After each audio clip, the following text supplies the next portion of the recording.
I think it's a wonderful platform, Global Thinkers Mentors, for us to be able to give back to the community.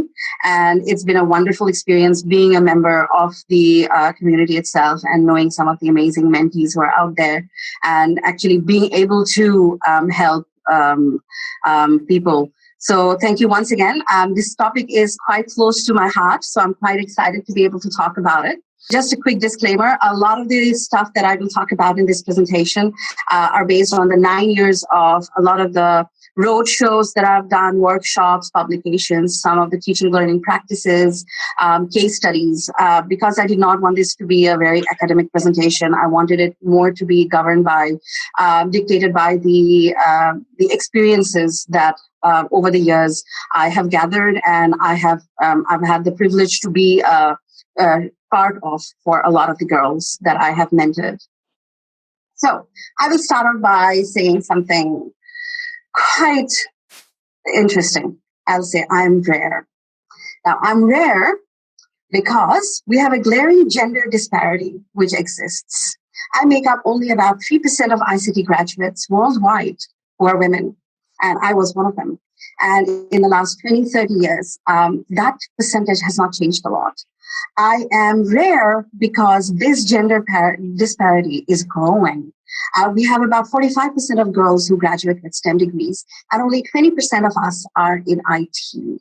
So really, when I say I'm rare, all of us who are in IT are really rare. We just barely make 20% of all the IT graduates who are out there pursuing a career in IT. But I'm also lucky. I'm lucky because, as you can see in this photo, that's me on the left-hand corner. We were about 4 girls in this class, and we were the first batch of computer science in my university. And as you can see, most of them were, of course, boys. And as you can see in the next image, that's what used to happen to us girls when we were trying to answer questions, write codes, and be us. We would have the boys teasing us constantly, right? So you're wondering then, how was I still lucky? I was lucky because I had a fantastic support system at home. My parents are all from STEM backgrounds, so they believe in sciences. But I've had a brother who taught me math when I needed him to. I had teachers who believed in me. And I think the 4 of us were quite lucky in that, because we were a small group to begin with, and we were the first batch of computer sciences. The teacher who started us off, Mr. Nawar, and he's in that very first photo right next to me, he really, really supported all of us, not just the boys, but all of us, including the 4 girls. So that's how I feel that I'm lucky, because I made it. What's more, I'm lucky because I wasn't Sophie Germain. She loved math, right? But her parents didn't want her to study math, because back then it wasn't something girls did. It wasn't something that was physically, people assumed teaching math to girls would be physically harmful to girls. And what they did was remove all her blankets and remove all sources of heat so that it should be too cold to study math. So I think from that perspective, I have been lucky. I've been lucky compared to Rosalind Franklin or Shane Wu or Jocelyn Vernon, because all of these women are amazing scientists who've done amazing contributions to sciences. But in every single case, men have taken credit for their work. And in each case, the men have received Nobel Peace Prizes without acknowledging these women's contributions.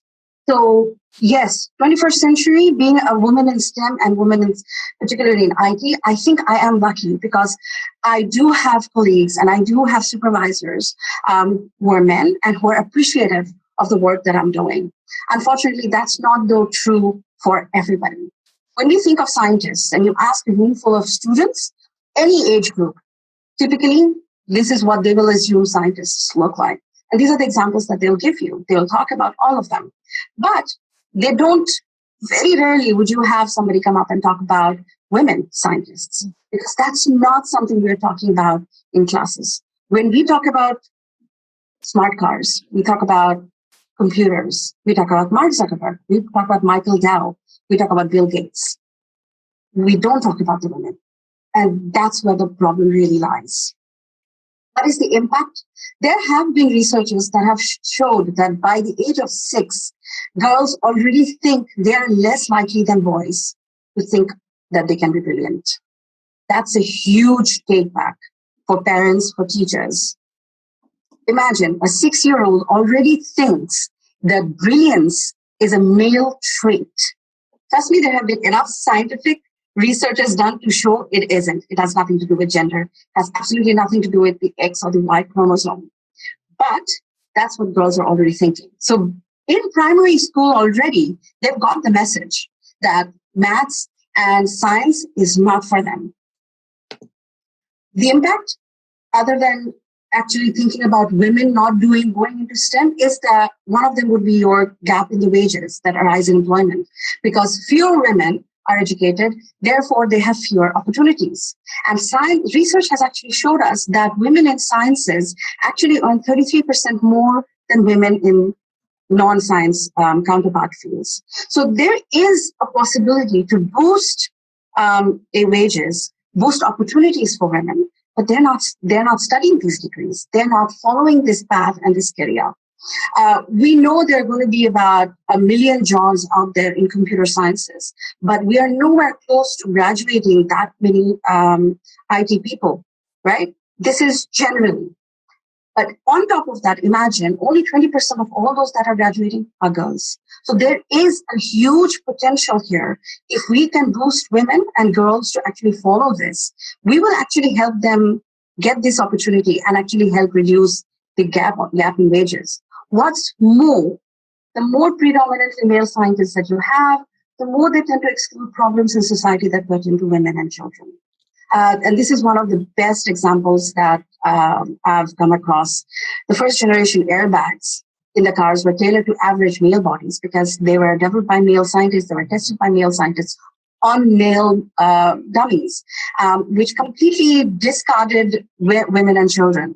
And the concept of the average women sizes and children sizes, which actually led to deaths of women and children. So first-hand experiences of female students that I have come across, a lot of times when I just talk about statistics, people think it's something very far away from them. It has nothing to do with them. It must not be happening around them. So I make it a point to then come back and talk about the real feedback that I get from girls that have got me in the corridors, that have emailed me, that have messaged me, talked to me on the phone to tell me what they are facing. Here's some of them. So one of the biggest things that they come across is how families and schools and communities are telling them that sciences are not for them. It's not something they should be focusing on because they should be more going towards businesses, something that is easy, something that's less stressful, less competitive, something that they will be more able to be successful in compared to the science career. What's more, I have students who have told me, I can't do math. And I have had girls tell me this with a sense of confidence and pride, like it was something cool to say. And it kind of shocks me because I come from a completely STEM background, and there was no ever an opportunity for me to say, I can't do math. It's like saying, I can't do English, coming in an English medium school. Would that be acceptable? Would that be cool? It wouldn't. It would never be. But when girls say, I can't do math, nobody is correcting them. Nobody's telling them there is no such thing as can't do math. The other way to put it, sometimes girls say, I can't do numbers. Numbers don't make sense to me. Right? The other thing, don't have a math brain. So take a moment and think about that statement. When a girl tells you, I don't have a math brain. I was a teacher for 4 years. So you can imagine the number of times I've come across that statement from my own students. And a lot of times I would ask them, who told you that? And they would usually typically say, yeah, this is how I've always been. I can't do numbers. I barely passed it in school. And my teachers also said, yes, you don't have a math brain. So, you're going to be a D student for math anyway. So don't bother putting in a lot of effort, right? So again, understand research has shown there is absolutely no difference biologically between a boy and a girl when it comes to math. Yet we are constantly giving that message to girls that apparently they don't have a math brain. Boys are louder. I get this a lot from secondary school girls. right? And the reason they say that as a reason is because I would have maybe had a guest talk with them about maths. And it's a STEM week, and we've been invited to give like a workshop, and I would generally see the boys would be answering a lot of the questions. So then I would turn and ask the girls, why haven't you been answering? And they will say, because they're so much louder. Right. So one particular girl then came up and followed me out of one of these workshops and said, this is not just for your class. It's for all our science classes and maths classes. They're so much louder. But, when it comes to English and literature, they're really quiet. And that's when we get to really answer questions. But when it comes to maths and all of these science subjects, they're so loud. We are too embarrassed to be that loud. And, we'll be so uncool if you're that loud. And unfortunately, what that means is they're losing interest because they're not answering questions and they're not getting the focus from the teacher. I had a student once who said the teacher doesn't like girls to answer in the science class. Please take a moment and think about that. If a student thinks that the teacher in her class doesn't like girls to answer, maybe the teacher hasn't done this consciously. Maybe it's something very subconscious. But if this message has gone across to girls, they're not going to stand up and be the odd ones out. Let's face it, particularly in secondary, that's when girls are already struggling with all these issues of being popular and fitting in and not standing out. They're not going to do something if they feel that it's not something they should be doing. Boys make fun if I make a mistake. And this same girl gave me the next comment, which said, I was bullied for being better than boys. So this girl came to me after a road show that I had with 225 girls in a British school, where majority of them were from UK. And this girl came to me in the corridors. She was from grade 7. And she started crying and she said, can I speak to you? I'm like, of course. And then we went aside and then she spoke to me and she said, all through primary, I was the first girl in class for math.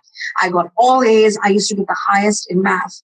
But then by the time I was in 5th and 6th grade, the boy who was second started bullying me for any mistake that I would make. And I would be so nervous, I would actually then start making more mistakes. And then because I was better than him, he would constantly pull my leg and call me out, hoot at me, and nobody would do anything about it. Now I'm in secondary and I can't seem to do well in class and I'm falling behind. I'm now the 5th in class where math is concerned. So this is a girl who had tremendous amount of love for math, and she started losing interest only because the boys in class were making fun of her and they were bullying her for being good. The teacher always chooses boys to answer questions. And this is something that so many students have told me that this happens at a regular basis, that automatically the teacher gravitates towards asking a boy to answer the question. Even if the boy gets it wrong, the next person that the teacher asks again happens to be another boy. Maybe the third time the teacher would have asked a girl to come up and answer the question if the first 2 boys hadn't been able to answer. Right? So that kind of right goes back to the teacher doesn't like girls answering. So even if the teacher isn't explicitly saying, oh, I don't think you should be in this class, which, by the way, some teachers do tell girls this, even if they're not saying it explicitly, when the teacher constantly chooses only boys to answer, they're giving out a very strong message to the girls in the class. Teacher sends us to the boys to help with science questions. So if this was when this one particular girl, she said she had problems understanding some of the topics. The teacher told her, yes, come to me, but then she would never show up. The teacher herself would never show up. And this was a secondary girl. Finally, I think the 3rd or the 4th time when the girl got really fed up and went to the teacher and said, you're never there. She said, why don't you go to one of the boys in the class and just ask them to help you? They obviously know all the concepts better than you do. So again, not necessarily saying you're bad, but the implicit bias that really comes through gives a huge, loud message. We hate competition. Boys are loud and they're fast. This was in a particular school that was actually having a STEM week. And the girls, when we talked about STEM for girls, the girls said, oh, we hate all kinds of competitions. And I was taken aback because as a student in school, I used to love competitions. Like it was like one of those things, oh, you can do, then I can do. And I grew up with like all boys. My brothers are boys. I have no sisters. I don't have any cousin sisters, so all brothers. Right. So it was one of those things, what boys can do, I can do. So It was never a thing that, oh, how can I not like competition? So then I spoke to the girls and they said, no, you know what it is? The kind of questions the teacher gives, it's usually something that you have to do fast, but at the same time, because they're so much louder, we get distracted. And then they start, even if we've got the answers, they're calling the answers out. And the teacher accepts it as their points and not ours. These are things that are happening both in primary and in secondary, not just age-wise. So, these kind of biases, unfortunately, what I've seen is it is not bound by cultural scopes or age scopes. We all have it, but we don't realize it. If you go back and just start reading up on news articles, for instance, you'll realize so quickly that everywhere, everybody's talking about this. Right. And I've actually seen that in my road shows that I have done, because when we go out to schools, we don't just go out to one particular type of school. Right. We go up because I'm located in UAE, and in UAE alone, we've got about 210 nationalities that are represented here. So we've got schools that they're from British curriculum, they're from the Ivy Swiss curriculum, you've got the Indian curriculum, the Arab baccalaureate, the German, French, Pakistani, Iranian, so you name it, and we've got the curriculums here, right? But these comments and this kind of feedback has been constant. Didn't matter where I went or which age group of students I was talking to. These were the comments that girls had, and this is how they were feeling. Wow. And exactly what you said, that as parents, sometimes it's very difficult for us to believe it, because we are actually not in those classrooms. We are not in the corridors, and we are not in the canteens. As teachers, sometimes it's very difficult because nobody wants to think that I am consciously leaving a child out of a learning process. Because what does a teacher mean? The teacher is somebody who's teaching, right, at the end of the day. So you don't want to accept consciously that this is something that you're doing.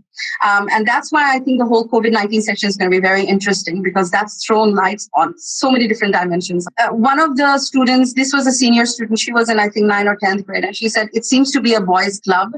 And in fact, I also had an undergraduate student tell me this, where she was one girl, and they were all boys, and the teachers were all boys, and the boys seemed to always hang out together, and then they used to hang out with the professors after class. And believe it or not, they weren't just socializing, they were also talking about projects and whatever content they had covered in the class. So the learning continued even beyond class, but because she was the only girl, she never felt comfortable being in that club, and she felt she was missing out as well and losing interest.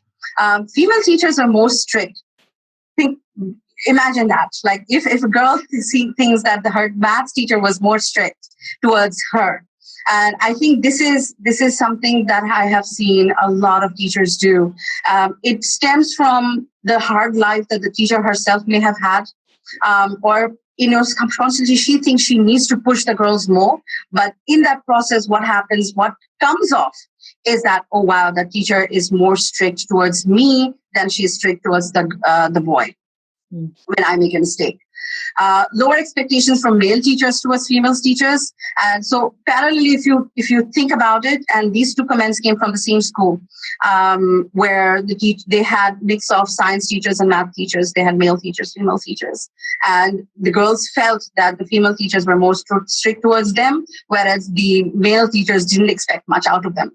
So two very different messages, but the bottom line was still the same, that girls, this is not something for you. Male teachers teach math because it's for boys. I had a hard time getting girls to tell me why they thought this, because, if they thought it was a boys' club and so on and so forth, that was easy to understand. Okay, they're always clubbing together and hug. But it's the way some of these male teachers were actually in class. Like when a boy did really well, he came to the board and he answered the question right. There was a high five or a chest, this thing. And, so it was very much like, yes, this is the achievement. You need to do this because it's for you. Whereas if a girl did it, you just go, good job. And that's about it. So it was, okay, so, and then some of the male teachers would say, yes, you would naturally see more of us here because this is the line that we follow. This is something that we believe in. And it's very important for boys to be doing math. Teachers don't call out boys in class when they jeer at girls making mistakes. And this was a girl in third grade who told me this, and it was so heartbreaking. And she was like, "You won't believe, like every time I make a mistake, because she was in a they have these little groups they're made in classes. So the group that she was in, there were 2 girls and 3 boys. There were 5 of them. So every time she or her friend made a mistake, all 3 boys would laugh at her, laugh at the 2 of them, and they'd make fun of them. And the teacher would go, shh. But she would hear them, but she wouldn't tell them that that's wrong. Stop doing that. Stop making fun, right? So, and this statement was from a third grader, but I have had even university students tell me the same thing, that when they did coding, for instance, and they made mistakes and the program didn't run or crash, the boys would hoot at them and laugh at them, and the professors would say nothing. They would laugh with them instead of stopping them or correcting them. Teachers' attitudes and behaviors. I've actually had some teachers tell me this, and sometimes it was quite hard for me to swallow myself. Boys are more competent. If the teacher has come across boys who are more competent than girls, it would have been her job or his job to go back and look at why that is so in the class instead of just assuming that's just what happens. If the teacher has constantly been focusing on boys and not girls, it would seem like the boys are more competent, for instance. Right? Boys are more likely to enjoy STEM. This was from a female teacher who ran a STEM club in a school. And she had all boys who were members of the club. And I contested, and I asked her, why did you not have any girls? She said, because, girls didn't show interest. When we put up the club membership, only boys came because they enjoy the sciences more. And it was a robotics club. And then when I went back to the same school and we did like talks and stuff, there were so many girls who were interested in robotics, who were building and programming robotics at home, but they didn't get a chance to become a member of this club because, hey, apparently the boys liked and enjoyed STEM more. Math is masculine. Imagine putting a gender on a subject. What would biology look like? I'm not sure. What does business look like? So, for someone to think math is masculine, it's very, very laughable. And I did laugh when the person said that. And I told them, I've been a math teacher for 4 years. From which angle do I look masculine? Not sure what you mean by that statement. And boys are encouraged to try sums because, they need to know math. I'm sorry, everybody needs to know math. Doesn't the girl need to know how to handle her finances when she's working? Mm-hmm. Don't you need to know how much to pay a cab guy when you give him 100 and he has to give you change, or the grocery that shows up at your door? So that's math. These are critical skills that we need everyone to know. Not just girls and not just boys, but everybody. But to assume that it's more important for boys and for a teacher to assume that it's more important for a boy is very, very detrimental for the girl in that teacher's class. Parents' reactions to their daughter's concerns. So typically what would happen is if I do road shows, I always try to involve parents because this is something that concerns all of us. And exactly what you said, Julia, at the moment you think, when you hear this, you think of your own child because you want to know, is this really happening to my child? One parent said she should do what she likes, but it shouldn't be too difficult. So this parent's concern was exactly what I said at the beginning, that it should be something easy, it shouldn't be too competitive. Why would she want to, spend all her energy doing something where boys are already ruling when she could just go into something like fashion design and really excel at it? I think she's doing okay in school. She's getting the grades. Again, she might be getting the grades now, but as she goes up the grade and, these biases continue to work in the classroom, that's when she's going to lose out. Remember that one child I gave you the example of in the primary, she was really good, but by the time she hit 7th grade, she had fallen down already and she continued to fall till there was an intervention that actually happened. I never thought about it. And that's a very, very common thing parents tell me when I talk to them about their girls and STEM. And they go, I haven't thought about it. Isn't it just like any of the other subjects? It should be. It really should be just like any other subject. But unfortunately, it isn't. Sciences, maths are not just like any other subject because that's not how everybody else is seeing it. So then it becomes very important as parents to actually be aware of this and to take note of it. Why would boys have a problem if she did well? This was a father who said it. And I was, in a way, I was happy that he said it, but in a way, I was also sad. I was happy because that meant he didn't have a bias towards girls himself. But it was sad because that means he was not seeing the bias that was happening. And this was the father of the girl who said she was being bullied in class. Mm-hmm. And he couldn't figure out. He said, yeah, I know she was upset, but I thought only because she may have had some problems in class generally, but not about math. I mean, why would boys have a problem if she did well? So then when we sat down and we actually counseled the parents and then we talked to them about the kind of problems that were happening, they were really, really taken aback that, boys would be bullying girls because girls were better than them in math. I wanted to go into something that she can carry forward in life. This parent looked me up and down and then made this statement. when she said this, and I was just like, interesting. Why would you look at me and make that statement? But I asked her, why did she think if her daughter went into any of the sciences? Because her daughter wanted to be an architect. Mm-hmm. And that also, she was also interested in marine biology. So when she spoke to me, she said, can you tell me how I can mix these two together? And that was the conversation we were having when the parent came in and heard, and she said, I want her to go into something that she can carry forward in her life. And I told her, I was like, why would you assume if she goes into architecture or marine biology that she can't carry that forward in life? The assumption was, imagine if it was marine biology, she'd have to continue to keep going diving. I mean, what would happen to her husband and her children? So like, she's not married. She's just 16. Why do you think you're her husband now? And I'm sure when the time comes and she has the husband, he will understand that this is her career and this is her passion. I mean, what if he was a marine biologist and he kept diving? Wouldn't you want your daughter to have a husband at home? Isn't that the same dynamics that you'd expect? So it's the kind of expectation as well that parents have when it comes to their daughters and their daughters' concerns, which we need to be aware of as a community of people who want to support girls. So why the feedback? There, I have put them down as 5 different categories, and I will go through each of them very quickly with you. So the stereotype, right? You think about the stereotype. We think it's not happening with us. Of course, it must be other people. But really, think about it. When you go to a store, you will see these books. Big book of boy stuff, which is about rockets and lightning. And the big book of girl stuff is about babysitting and men and piercing. What? Like, you wonder what are people thinking when they're writing these books, right?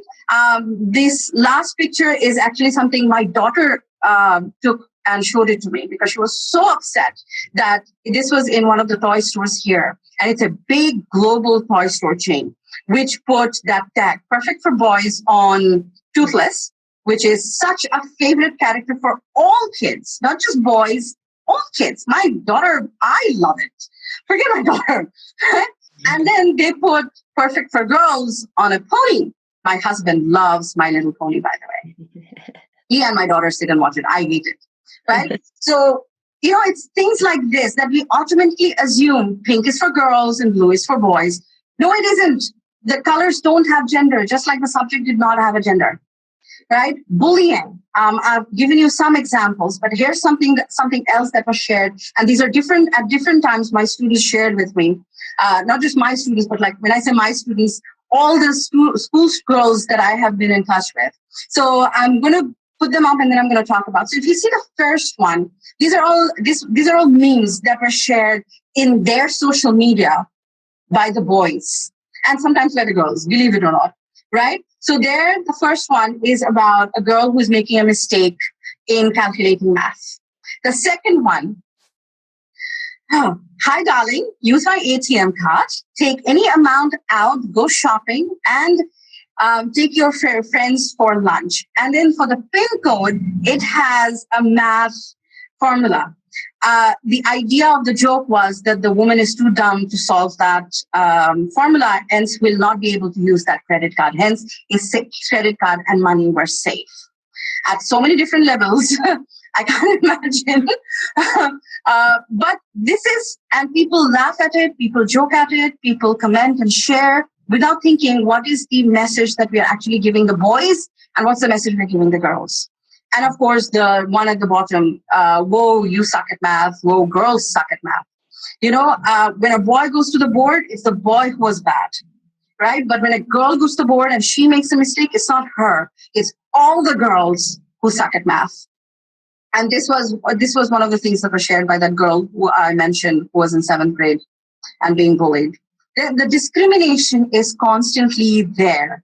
I've given you images which I've taken from the internet because I did not want to share the ones that I had without permission.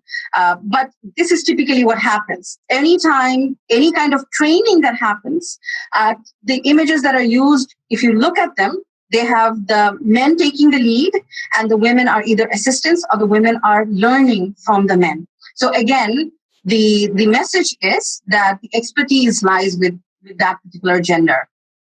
The need to fit in is so strong in girls, and we feed into this. I mean, think about it. How many of you buy Barbies, castles, and cooking sets for girls when it's a birthday? Of course, these are the natural things to buy, right? But think about cooking sets, vacuum cleaners, washing machines. These are toys that we buy for girls, and they're always pink. Don't we want our boys to know how to vacuum houses? Don't we want them to know how to cook? Don't we want them to understand what a fridge is and how it works? Or cooking, the little amazing, cute little fruits that you have with the cutting boards. Don't we want boys to be playing with those? But we don't, because we have them in our toy stores. The industry feeds into this need to fit in. How many of us buy robots and Legos for girls? Like, when my daughter was growing up, I had a huge problem because anything on the girls section looked pink. And it had to do with Barbies, it had to do with dolls, it had to do with a dollhouse. But the boys' Legos had to do with robots and dinosaurs and cars and buildings. We want our girls to learn these critical thinking skills. These are teaching them such important skills that they need later in life. Right? But we are giving them these toys right off the cradle. And that's where we are developing their need to fit in, right? So they will think twice, no matter how much they like the Lego with the robot, they will think twice about picking it up because other people might make fun of them. Automatically, if you've got these stereotypes and these discriminations that are happening, the girls are being excluded. Believe it or not, the girls are being excluded. If you see the card that is on the right, that was actually shared by a girl's friend on Valentine's Day. And it said, girls don't know math. And the person who sent it thought that was a very loving thing for him to send to her on a Valentine's Day. Yeah. So automatically the concept and the message has gone to the children that this is it. Girls don't do STEM. They don't do sciences and technology and maths and engineering. It's not for them. And they're being excluded. Think back to the club that I told you about, the robotics club. The teacher doesn't think consciously that I'm not going to have girls in, but because of the way she thinks and because all the boys already signed up, the girls are excluded from that opportunity.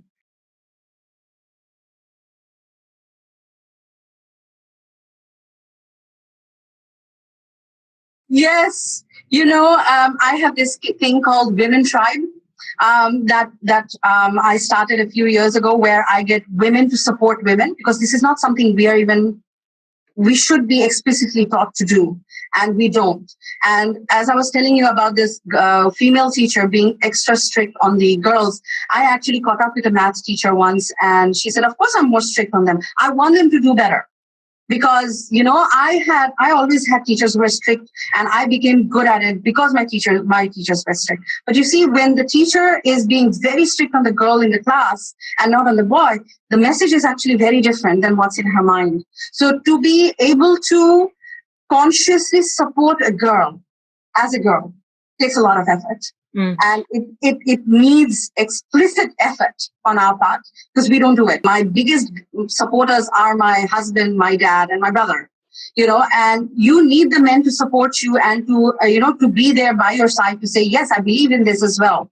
Right? It's not just something exactly, I think, like any women's issues out there. And I hate using that term because then automatically people become very deaf to it. Right?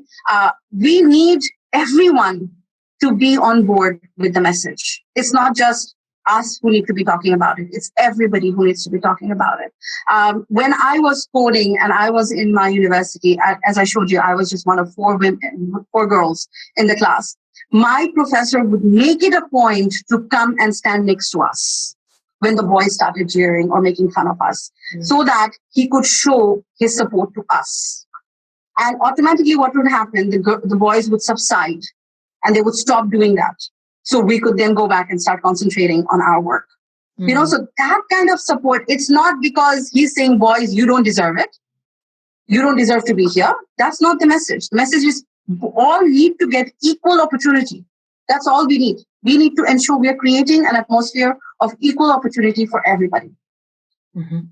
If then somebody decides, okay, I don't want to do this, I want to do something else, that's up to them. But if biases are already excluding them and they're thinking, I don't have a math brain, they didn't get that equal opportunity to begin with. It was such a nice news that came out last year, towards the end of the year here.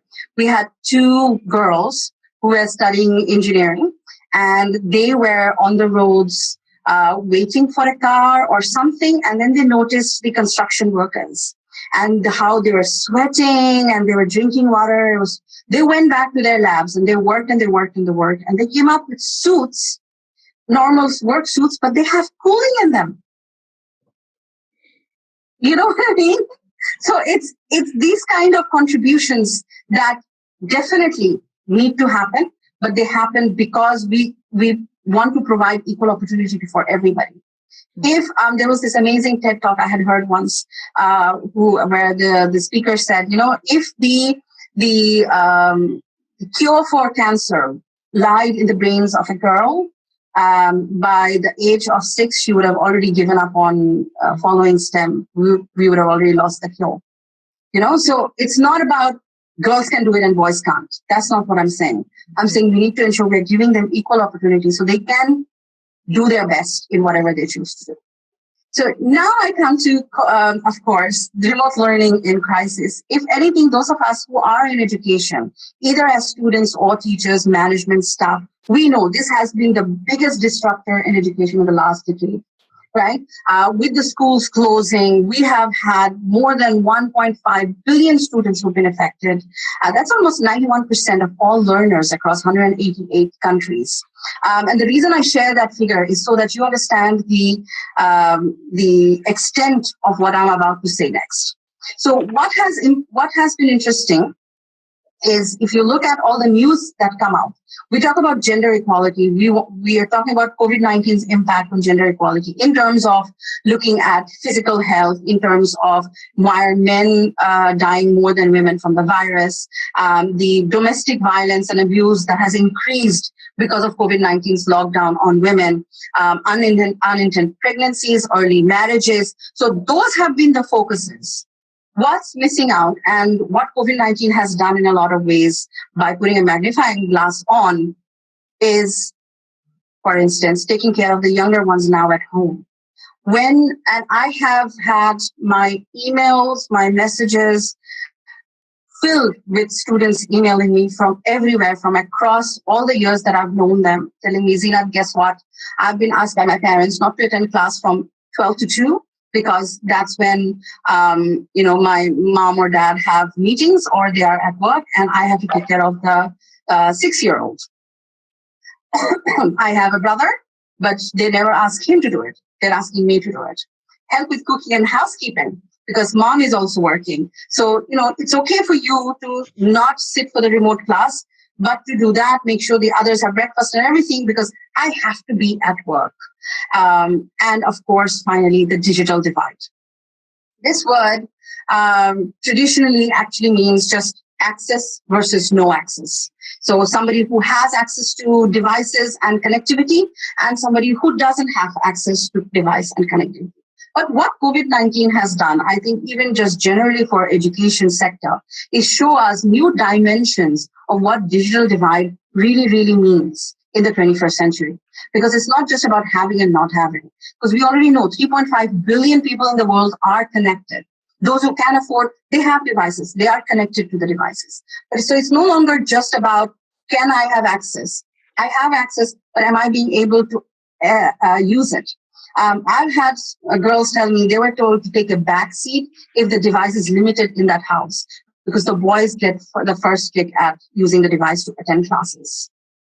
Not able to use webcam or mics. This is a very cultural thing. Like I was telling you, Juliet, that there are cultural dimensions to this. And this one was in particular, one girl said, because, I'm from home, I'm not allowed to use the webcam because, my parents are quite conservative and they're not comfortable having the webcam on while I'm in the house. And what that means, or the mic for that matter, is that she's not participating when the teacher's asking questions. They're children at the end of the day. When they're not answering, they're not involved in the class. If they're not involved in the class, they're losing interest in those subjects.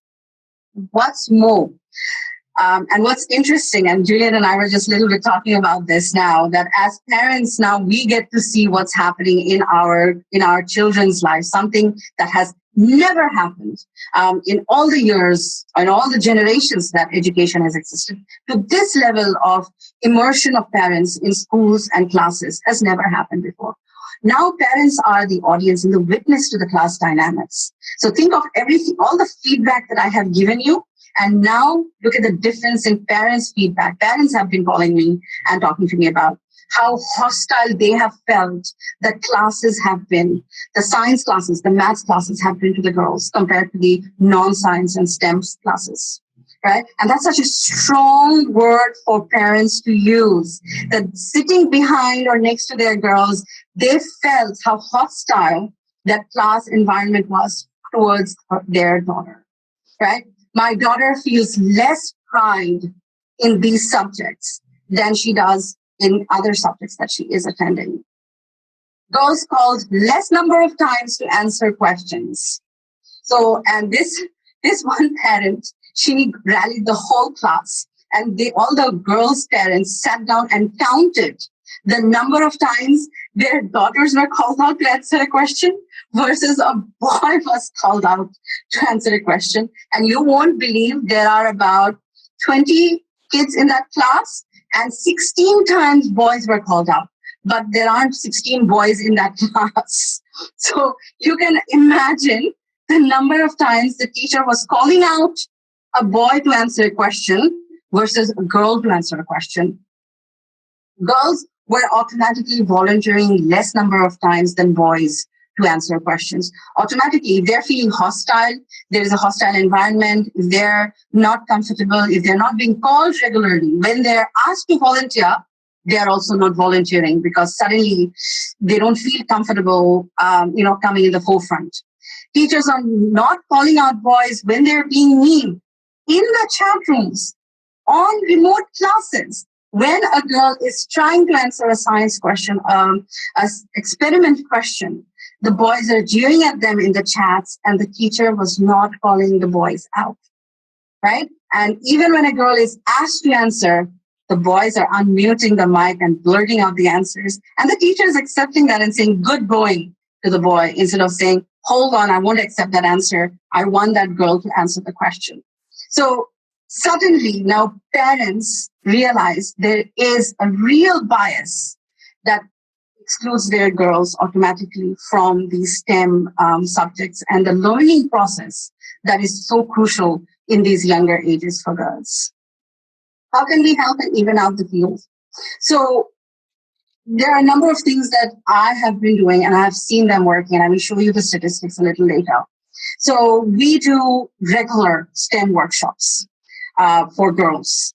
We open it up in our university, and we say anybody is welcome, but we will give priority to girls. And that way what happens, even business students who are they're not even in our faculty, they will sign up And they want to know coding. They want to know Python. They're like, we keep hearing Python. We want to know what this Python is. And that's fantastic. Right? We want that. We want people to learn these skills because it's not about just the career. It's about learning the skill so you can use it somewhere else. We do winter and summer camps for girls. Now, these camps are quite interesting because when we started about 4 years ago, we had a huge backlash saying, you're being so discriminatory. How can it be just for girls? What I did, I physically went to each of the STEM clubs camps that are already happening in the UAE. And I took down the number of boys that were attending, the price ranges and the boys. Then the next year when we did this and we had the same kind of backlash again from a lot of the parents, I had these numbers and I said, hey, guess what? Your boy could go to any of these other STEM camps. They don't have to be attending this one that we're offering for girls. But guess what? There are none out there that's just for girls and giving them a safe place to try out and just be themselves. And of course, the road shows that we've been doing, easily, I will have 200, 300 girls in a room when we're talking about STEM for girls. When I'm talking, I share my story. I tell them how difficult it was and what were the good things in my life that really helped me. What were the things that didn't really work and really, try to pull me down. I had a chemistry teacher who hated us in the class. And if you can see, there were like a lot of girls in that class, unfortunately for him. And I had a point where I was so dreading that chemistry subject. I would have nightmares about CH3 running after me. I'm at a hill. And then when I jump in, I'm jumping into a pool of I3, which is iodine. That's how much I used to dread that subject. And then finally I told my mom and I said, Mom, you know what? This is how I'm freaking out about this subject. She said, why? I said, because the teacher is really, I don't think he likes me and I don't think he likes us generally. And, he keeps saying the girls keep making silly mistakes and things like that. She sat down with me on chemistry and that's the first time I realized how amazing she was in chemistry, right? And she taught me chemistry in a way that just opened up the subject for me. And then I ended up with an A in my O-levels. And then I wanted to do it in my A-levels because it was that amazing a subject, right? So these are stories that then I share when I'm actually talking to girls. I tell them about how, yes, the boys made fun of us when we were coding, when we were in university. In fact, I had boys constantly telling me, wow, this program actually works. How is it even running? Because your logic doesn't make sense. But then I would have the professor coming and saying, yeah, it doesn't make sense to you guys, but it's running, isn't it? So that's her logic. Just because you know a logic, that's not the only way that something can be done. So, it's these positive aspects of how I went out looking for help and then I got the help. Because, it's very important for girls to know that just because somebody is telling you it's not working or it's not for you, that's not where it ends. If you still liked it, go out and find somebody who can help you and who will turn and tell you that they believe in you. The other thing that I really share is my daughter's story. And as you can see, she is very much into Iron Man and Spider-Man and Transformers and dinosaurs. And, when her math teacher said, guys, make a poster, she said, Mom, let's go and make a dinosaur poster. And then she came up with this whole idea of, how we have snakes and ladder. We made a snakes and ladder, but with dinosaurs, right? And each of the steps were math calculations that she worked out, and then I helped her make it. So, it's these things as parents that we can do to support. I never told her, you have to love math. We never did that to her. We gave her everything. And believe me, when she's had a birthday party, all she ever gets are Barbies and cooking sets. It hasn't changed, unfortunately.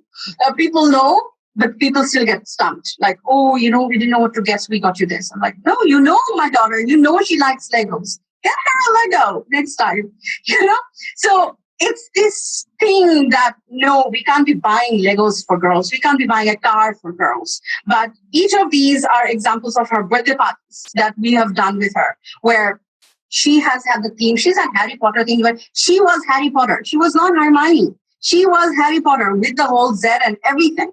right? And of course, yeah, boys showed up as Harry Potters, the girls showed up as Harry Potters. Suddenly, everybody wanted to be Harry Potter because let's face it, he's the main character in that movie. He is the most fun because he's the focus. The name of the book is Harry Potter, right? The name of the movie is Harry Potter. Kids would want to be Harry Potter. So it's only natural that, she would want to be that. And we've supported her. And these are stories that I will share with girls. And they will get and you can literally see girls sitting up on chairs and pushing their chests back and going, hey, yeah, I should be able to like this because it's normal to like this.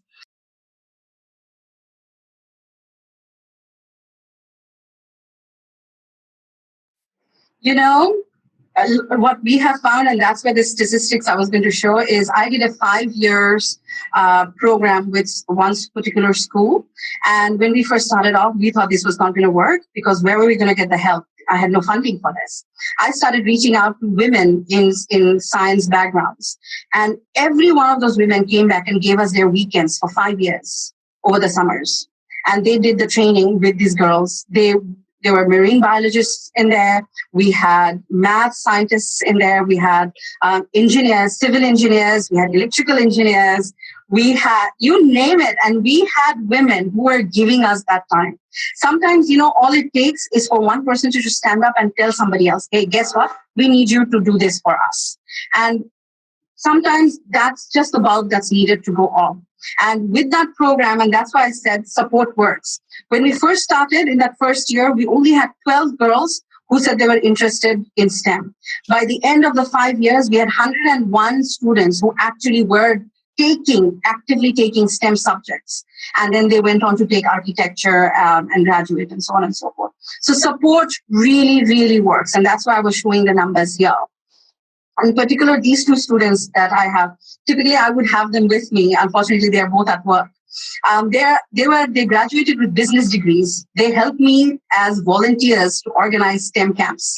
And they would listen to the talks that I would give girls. They got so inspired. They went back when they graduated. They each did coding programs, and now they are actually working in STEM. But they graduated with business degrees. So support, like you said, mentoring is so important. And all of us have the capacity. We sometimes just need the nudge and the push. Because sometimes women are so busy doing work, career, family, they don't think, oh, I could give 2 hours of a weekend to, just going and talking to a group of girls. And that might actually help girls. Sometimes people don't see that. Sometimes a lot of people think, okay, I'll just pay a charity somewhere and I'm done with my social work. When you go and tell them, no, I need more than your money. I just need 2 hours of your time over the weekend to come and talk to girls. They'll do it. So these would be the final takeaways. I don't usually go through them. They're just general pointers, like a summary of everything. Like we need to highlight female role models. We need explicit actions to fight these implicit biases. At the end of the day, provide that positive learning space so that girls feel, yes, I can do it. And when they don't feel that, there's somebody to say, no, we believe you, you can do it. Let's get up and make sure it happens for you. And in the end, this is something I end with, that if someone tells you that you're not good at math, science, or technology, prove them wrong, because the power actually just lies with you and you alone to do it. That's all. Thank you so much.